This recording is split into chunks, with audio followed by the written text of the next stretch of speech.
Welcome to Transforming and Thriving with best friends Brooke, Stacie, and Nelia. Podcast dedicated to women sharing their inspirational stories. Hey there, it's Nelia, one of your hosts from Transforming and Thriving. In episode 1, I shared my brain cancer journey, and one of the biggest things that helped me through it was therapy. A social worker at my oncologist's office recommended it, and I found a safe space to process everything, the stress, the sadness, and even challenges my husband faced as my primary caregiver. Therapy is for everyone, not just in times of crisis. It's a judgment-free zone to talk about whatever's on your mind. If you're thinking about giving therapy a try, BetterHelp makes it easy. They offer affordable online therapy with licensed professionals, and you can start from home. This episode is a paid partnership with BetterHelp. If you're ready to take that first step, visit betterhelp.com/transforming and thriving and get 10% off your first month of therapy. Take care of your mental health. You deserve it. Hey there, everyone. Welcome back to another amazing episode. I'm Stacie. And I'm Brooke. I'm so excited for today's episode because I'm welcoming a special guest, Lindsay Lyon. I've known Lindsay for over 30 years. I can't believe it. I can't believe it, Lindsay. That's a long time. It is a long time. So from the early awkward days of middle school to all the chapters in between, we've stayed connected year after year. She's someone I deeply admire and look up to, and I'm going to try not to get emotional as I just read your bio. Lindsay's a hardworking mom. She's a wife. She lives in Bainbridge Island, Washington. She has been married to Nick for almost 15 years, and they have 3 amazing kids. Her oldest, Jackson, just turned 13. We were just talking about how crazy that is. Wild. Yeah, Beckett, who's 10, and then Lily, her daughter, who is 5. And professionally, Lindsay is in sales, and she currently works at Amazon. So I mentioned I admire Lindsay, and some of the things that come to mind to me are her loyalty and dedication, and just really how authentic and caring she is, and not just with her family and friends, but really with everyone she meets and literally everything she does. She puts everything into it. Over the years, I've had the privilege of watching her grow and live life. We grew up in California, but we all went our different ways in college. And I've just watched her at a distance and when we connect, just have this strength and grace that's seriously inspiring. She's smart, funny, and has this contagious energy that really shines. She's definitely one of those people that has a lasting impression on you. So I feel really honored to have you here and grateful that you're willing to share your story with us and the Transforming and Thriving community.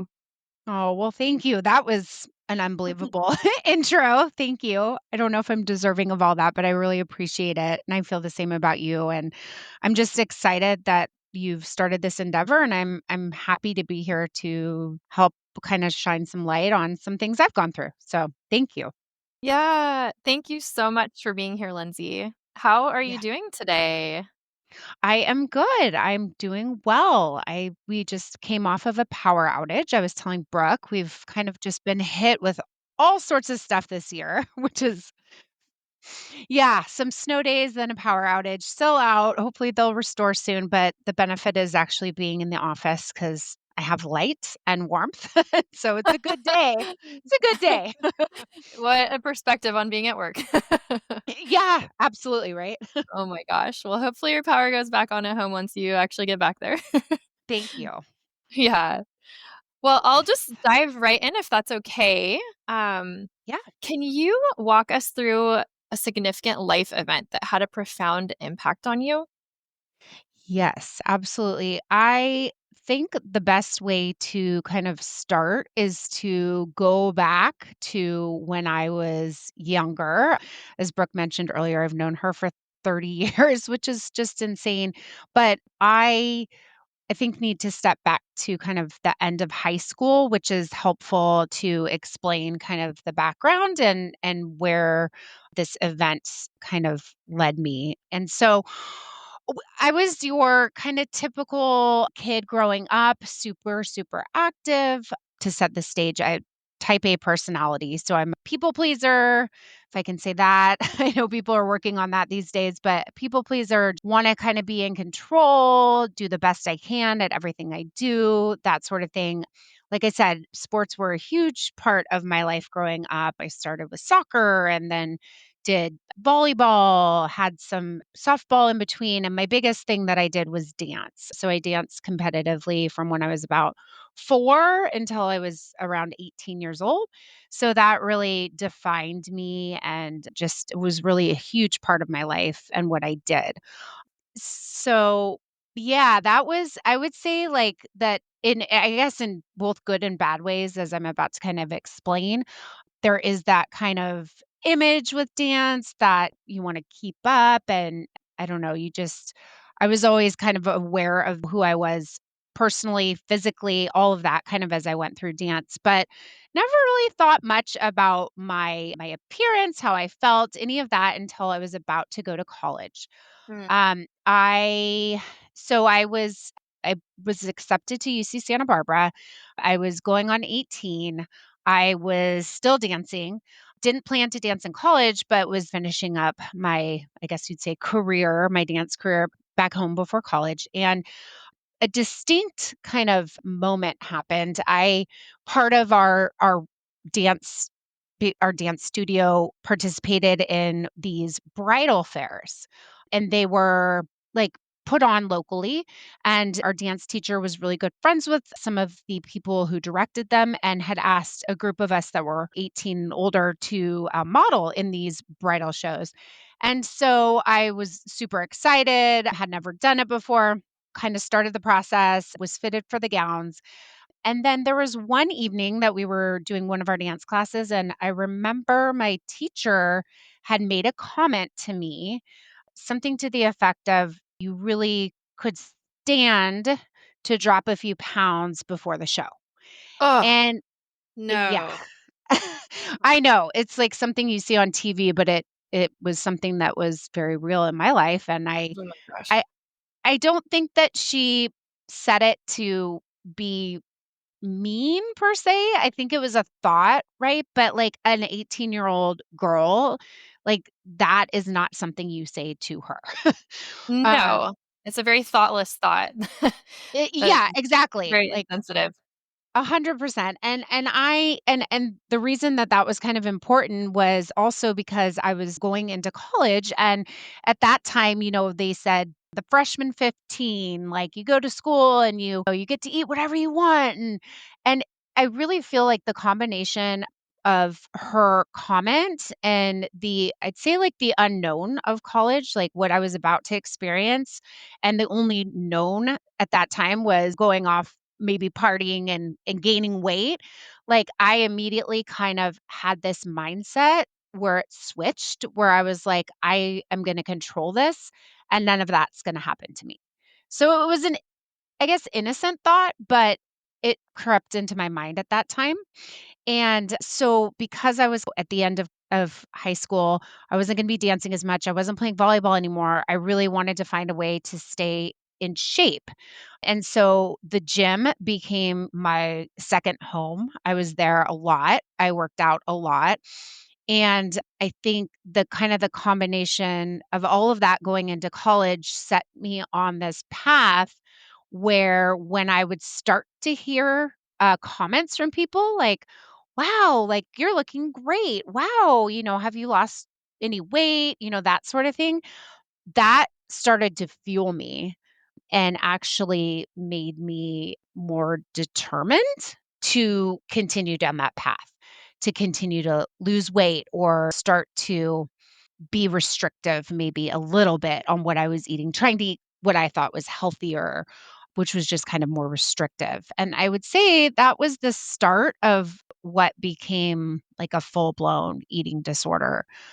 And yeah, I really I guess I could say I wasn't planning on it going that way, but naturally, that's the path it took. So, kind of fast forward to college. Oh, I'm having a wonderful time. I have all these new things happening, new friends. I joined a sorority, and Meanwhile, while all these new things that were kind of out of my control were happening, the only thing I could control was what I put in my body and how much I worked out. And so, like, the dorm gym became, again, my second home. I was there constantly. And that's really, I'd say, when I started kind of restricting my food intake.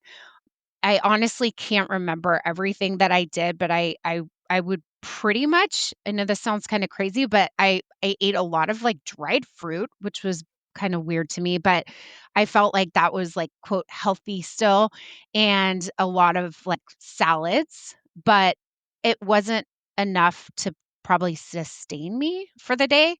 So, I mean, I was constantly hungry, but I kinda had this thought in my head that it was okay and my body would get used to it, and I didn't need that much, and that turned into the body dysmorphia, where I was continuing to drop weight, and in fact, instead of like a freshman 15, I probably lost 15 pounds over the course of that year, and it wasn't healthy anymore, and it was becoming an obsession. I think it's the closest thing that I can think of to what maybe someone who has problems with alcohol, an alcoholic, a drug addict goes through, because it really starts to, like, take over your mind. And I feel like from the outward, people looking in would say, "Well, you need to eat a hamburger. Eat. You need to eat." It's not as simple as that. It No. is no. It's mental health issue at that point. So so this was all happening, and of course I would come home and I'd see my parents here and there, and they were aware. They became more aware because I was, of course, much thinner than when I had left, and they were asking if I was okay. And of course I'm going to say yes. I definitely didn't open up to them right away about how maybe I don't know how deep the issue ran, but they were noticeably concerned, but I would say nothing really, like, happened in terms of, like, intervention or anything at that point. I just kind of I became a really good liar and tried to cover it up, because as much as you're kind of battling this internal I don't know, it's, like, all-consuming internal issue, battle, whatever it is, you don't want other people to know about it. And so it's definitely not one of those things where you come to your friends like, "Hey, I'm having trouble with, like, eating." It's kinda shameful and you cover it up because you just really don't you wanna continue down the process, as kind of messed up as that sounds, you don't want anyone to get in your way. You wanna continue to lose that weight, to look thin because you don't think you're thin enough, but you just also are kind of have this shame, I think, or at least I did, about it.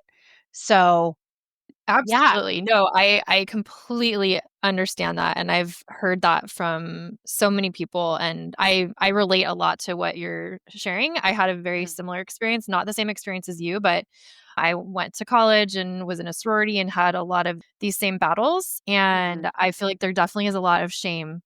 And also, like you said, it's almost like your mind became your worst enemy, mhm, and then once you get down that path, it's really hard to reverse it, and especially when you were talking about the early, like, positive reinforcement you got for, "Oh, you look so great. What mhm. are you doing?" And then it because you've always been very competitive and wanting to be the best, like, you're gonna be the best at everything, so including this, like, "I'm gonna be the best at controlling my body," and it's just Yeah.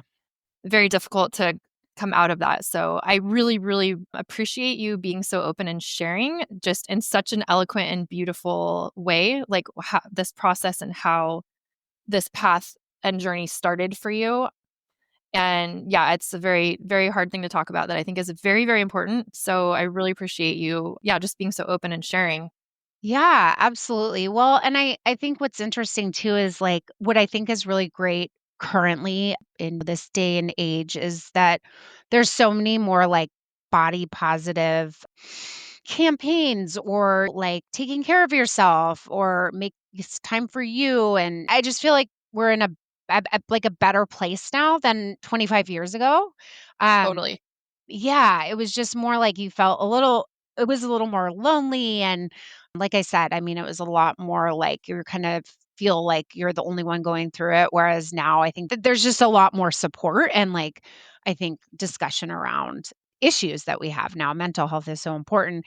Not that it wasn't back then, but I just feel like there wasn't as much emphasis on it. So I think another thing just to kind of point out was after freshman year, I was home and then started sophomore year. And I feel like when you just mentioned like the sorority, like I lived in the sorority house at that point, or I'm sorry, sophomore year. And Yeah. that's like almost when I think it got worse Mm. because there were, I would say, 4 other girls, and you could hear them in the stalls next to you, right? Like, Yep. everyone Yep. because it unfortunately, it moves, and this is what happened with me, is that it moves from anorexia to bulimia because you get to this point, at least what happened on my end, I was kind of trying to do the, "Okay, fine, I'll eat" thing around people, and you eat, and then you feel guilty, and you feel like you're gonna get fat. And even though none of that is, like, real, your mind is telling you it is, and so then you go purge. And, I mean, that was unfortunately a vicious cycle for me for, like, I'd say, like, my sophomore year into maybe junior year. So not only was I dealing with the anorexia, but then it turned into bulimia, and that one is a little bit harder to cover up, and Mhm. that one gave me a lot of anxiety because I would eat and then I'd be freaked out and like frantic, like how do I get rid of this? Like where do I go? Mm. What do I do? So that was tough, and I think that's about the point that my parents really became more involved. And I remember my one evening, I think it was right before summer, and my stomach hurt so bad, and I guarantee it was because I was messing with my body and I was eating, like I said, the dried fruit, whatever that was, like really just messed with me. And my dad came to pick me up and brought me home and we went to the doctors and yeah, it was nothing serious, but it was at that point that they said, "We need to, like, get real help for you and get, like, a therapist, a psychologist." And so I did that summer, and they basically said, "You're not going back to school if this continues. We need to Oh get a my handle on gosh. it." Yeah, What was that and like for you? that was yeah, that kind of was a big well, it was a big wake-up call, but it was also, like, a new roadblock, like, "How can I accomplish this? Like, how can I, uh, like, be good enough to go back to school because I don't want" it was like an outward thing, like, I don't want my friends to know I'm not going back to college, and, like, I Oh, have yeah. to. And so that again, I became a really good liar. So I don't know if I'd say I was a really good liar. I remember sitting in front of one of the therapists with like bloodshot eyes because I had been throwing up, and I was like, "No, I'm not throwing up anymore." And she's like, "Really?" And I said, Mm. "No, yeah, no." Like I had burst a blood vessel, right? And so I mean, there were physical signs that I was doing it, but I was trying to control everything again and trying to do what I wanted. And meanwhile, people are trying to help me and it's hard to accept the help because again, like I just wanted what I wanted. I wanted to look like I wanted to look and I didn't want anyone to tell me what to eat or do. Right. So yeah, so, I mean, I guess I did enough for my parents to say, "Oh, you can go back to school." I never was out of school, and I never went into any sort of an inpatient treatment. I would say I probably got down to, like, 105, and I'm 5'7", Oh my um, gosh. so not healthy, and visibly not healthy. So I wasn't really sure where this was gonna go, and I knew that 95% of my thoughts were around eating and not eating, and I remember one of the therapists had said, "God, Lindsay, can you just imagine if you take the effort that you're putting into not, like, being consumed with this and put it into other things, like, how good you could also be at those other things?" And that kinda has Wow. stuck with me, yeah, for a lot of my life, like that I was still a straight A student, I was still doing well in school, and I really look back thinking, I don't know how, like, I don't even know how I got through these times because, again, it was so consuming. But I will say, like, the turning point was a friend of mine. We were out in, I think it was junior year, and we were out and we had like a sorority get together with a fraternity. And there was a guy that I was there with, and I actually really liked him and he liked me, and we had hung out a few times, and he ended up like kind of taking off at the end of the night. And I was talking to my good friend Brienne, who was actually my freshman roommate. She was not in our sorority, but she was part of like almost everything we did. And I said, "Why? Where did Dane go?" And she said, "Oh, I told him to go home." And I said, "What are you talking about?" And I got really upset with her. Of course, we had been drinking and whatnot, but she said, she kind of pulled me aside and we had, a come to Jesus moment. And she said, "I don't even know who you are anymore." I said, "What are you talking about?" And she's like, "You lie.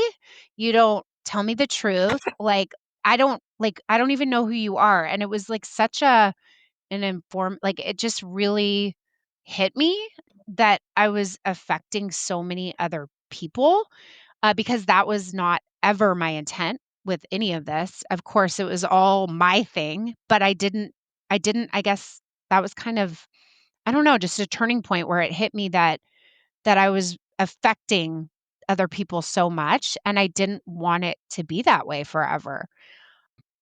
So that kind of, I guess, started my, I guess, process of trying to make little changes as best I could to move away from it and to try to see what life could be like without being consumed by this eating disorder. So I would just say, like, honestly, at the end of the day, between my friend mentioning that, between everything I'd gone through, and really, I mean, I am not a crazy religious person, but I don't go to church every Sunday, but I do have a relationship with God. Like, I wouldn't have gotten through this. I wasn't alone. I guess I'll put it that way. I was not alone because truly in the darkest of moments when I really thought I can't do this anymore, I'm still here and I never went as deep down the dark hole that a lot of other people go through that are battling anorexia and bulimia. So, and when I say that, I really mean like you can't do it alone. Like you really Mhm. can't do it alone. You can make the decision to change, but you can't get through it alone. And honestly, after that, like things just kind of started to turn around. And I was just trying to be healthy at that point. Like, how can I how can I eat better, but how can I eat healthy? Like what I don't think I was as informed as now about like the clean foods and whole foods and putting more of the vegetables in your diet and the apples and the fruit and all the things that are good for you. I think I really just tried to embrace that and learn more about that, and that kind of helped me start to go down, I guess, a healthier path. But what I will say is that it's not something that you're ever done with. I Mhm.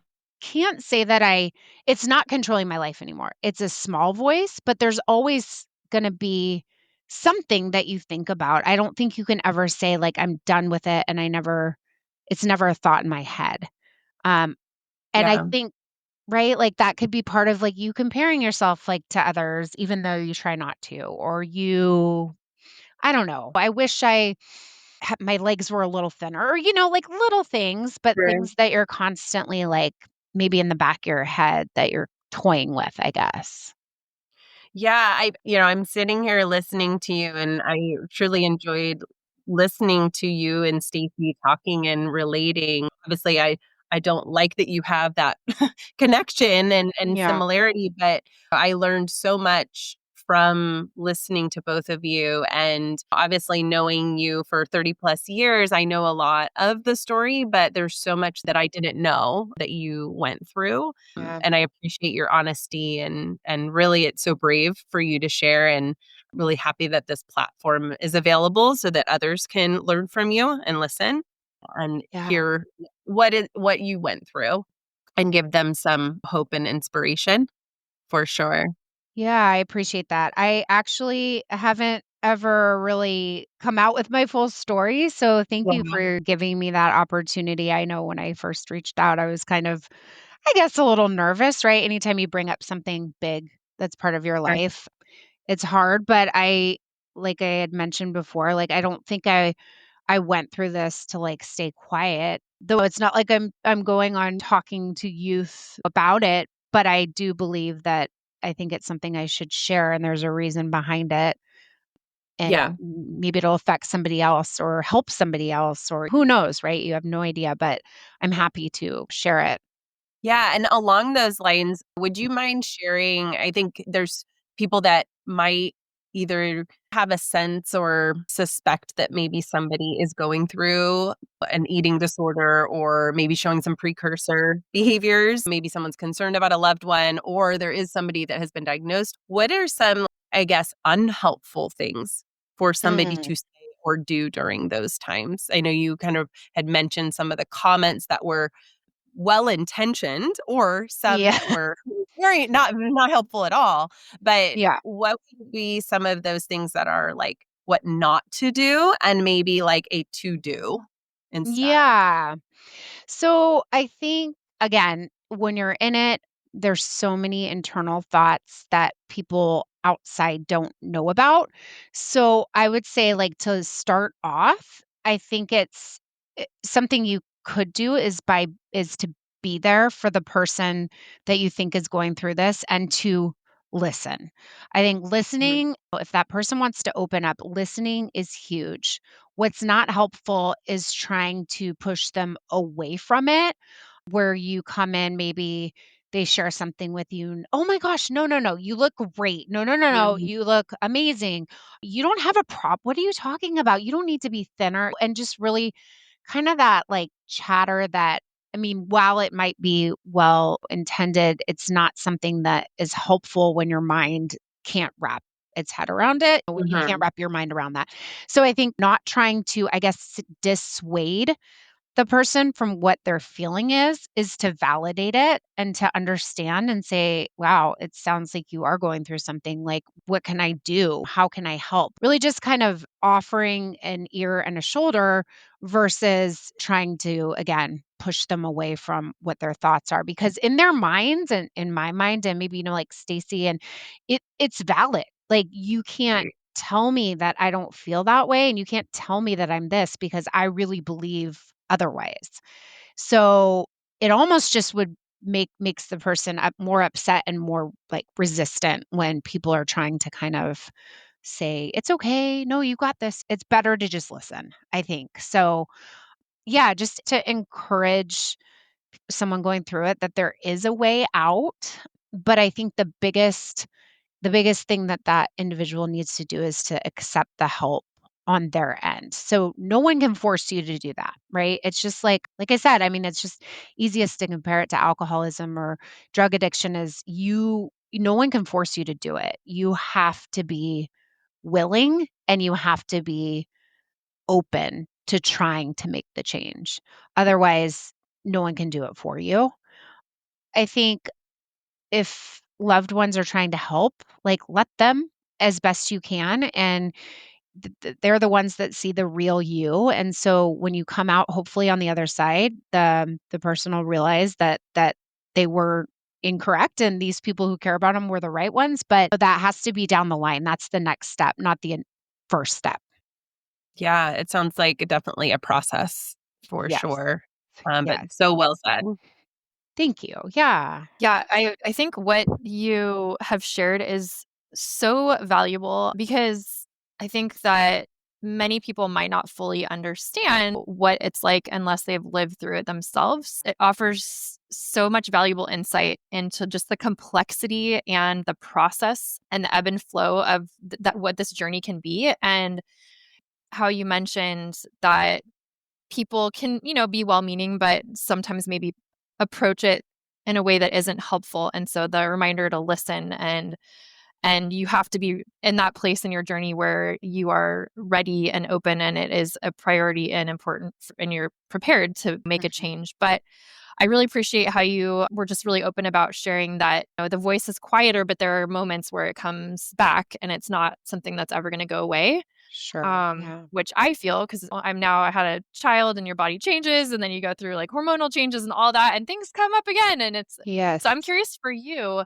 What helps you now when those things, when you notice whether it's a thought or that voice is coming back a little bit, what helps you to quiet that voice and come back to yourself? So I will say that now that I have a daughter, so she's 5. Prior to that, I will add that there was definitely a part of me throughout this process that was concerned that I had ruined my body enough that I wouldn't be able to have children.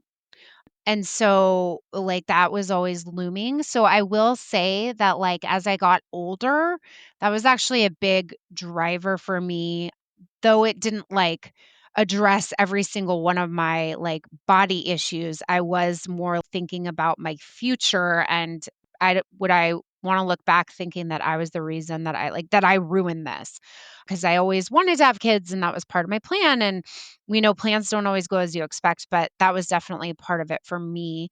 And then I'd say now it's having a daughter. I would never want her to treat herself like that or to talk to herself like that or think so poorly of herself that she felt she needed to do something so extreme. And so I think that's what helps me for sure. I'd say that's kind of my number one is just being able to acknowledge how I would talk with her and how I even catch myself, like, when she says, "Oh, your makeup is so beautiful, mommy." And I say, "Oh, well, yeah, I mean, I just put that on sometimes, but you're so beautiful without makeup." And as I know, kind of cliche as it sounds, I believe it's true, and I want her to believe that as well. So focusing on that, and then I think the other thing is making sure that I put energy into treating myself right, to taking time for myself, and to knowing that I have and continue to make good choices when it comes to, like, eating, and I think about fueling my body for what I need to do day to day versus depleting it, and, like, knowing that I'm eating things that are gonna give me energy and support my, work and working out. I do work out regularly. I've really started walking a lot. I do some lifting, but I think just knowing that, like, not eating doesn't result in, like, being super skinny, or that, on contrary, eating something doesn't result in being fat, which is what I used to believe, and I think just changing the mindset and then referring to that regularly, like, knowing that that's the truth and keeping that, I think I just have a clear vision now that's not clouded, where I can I'm more in touch with reality than I was, of course, back then. So I think just kind of doing that, like, check, like, "Okay, Lindsay, you can have this cookie, you're fine." So just continuously kind of talking myself through it and knowing that I am doing the things that need to be done to keep me healthy. I think that's the best way that I kind of stay aware and in tune with that, knowing that I am not going to undo all the good work I've done. I Well, and it sounds like you've done a lot of work, just what you're describing and how intentional you are about it, also acknowledging and recognizing you for all the work that goes into that. I imagine it is a lot more effortful for you than kind of an everyday person, right? Like Yeah, somebody who hasn't gone through what you've gone through. So thank I am so you. proud of you. And Thank you. again, thank you for sharing all of this. And I think that you expressing how you're being a model for your daughter is such a good example of finding anchors, and you're tapping into your values of like what's going to drive you to be the best and healthy version of yourself. So thank you for sharing that. Oh, yeah, absolutely. Anything else that you want to add to share with our listeners before we wrap up? Yeah, I guess final thing I'd just say is that you're enough, right? I think everybody is so caught up, even still, with just comparison and, someone's doing this, I should be doing that. I mean, we see it on social media and all over, but, like, at the end of the day, the only one that you're competing with is you, is yourself. And so just understanding that, like, what you're doing is enough, and that you don't need to resort to anything extreme to make yourself a better version, just work daily on you and what you're doing and compare it that way and just look at, here's the things I want to accomplish and make note of it and congratulate yourself when you do it and get yourself that book or get yourself that pair of workout pants. Just a positive way to reinforce yourself rather than putting yourself down. I think looking at it from a more positive reinforcement is definitely a lot healthier than taking things away from yourself. So I guess that's what I'd kind of end on. I love that. And it sounds like you've been talking so much about how, it's not about perfection. It's about just being kind to yourself and finding peace with yourself and your body. And I just think that's such an important message that we just can't hear enough. And I really appreciate you, again, just being so vulnerable and open and sharing your story. I truly feel that this is going to impact listeners in a very positive way. And I hope that some people get to hear this who really need to hear this message and it resonates with them. So thank you again, Lindsay, so much for being here Yeah. today. It was a pleasure and I really admire you. And I'm so proud of where you are now and just the way that you're approaching parenting and the things that you're modeling. Yeah, it's incredible. So thank you Mhm. again. No, thank you guys. Thank you so much for giving me an opportunity and a platform to share my story. And thank you guys for what you do. I think this is just an amazing opportunity for women and others to come together and just see what we can do to just make everything better, right? For ourselves and for others. So I really appreciate that. To all of our listeners, thank you for joining us on this episode of Transforming and Thriving. We'll be back every other Monday with more inspiring stories. Please follow us on your favorite podcast app and follow us on Instagram so you can be a part of this community and stay up to date with each episode. Feel free to leave a review so that we can get your valuable feedback and other people can find these powerful stories. We're all in this crazy life together, so let's move through it together. See you there.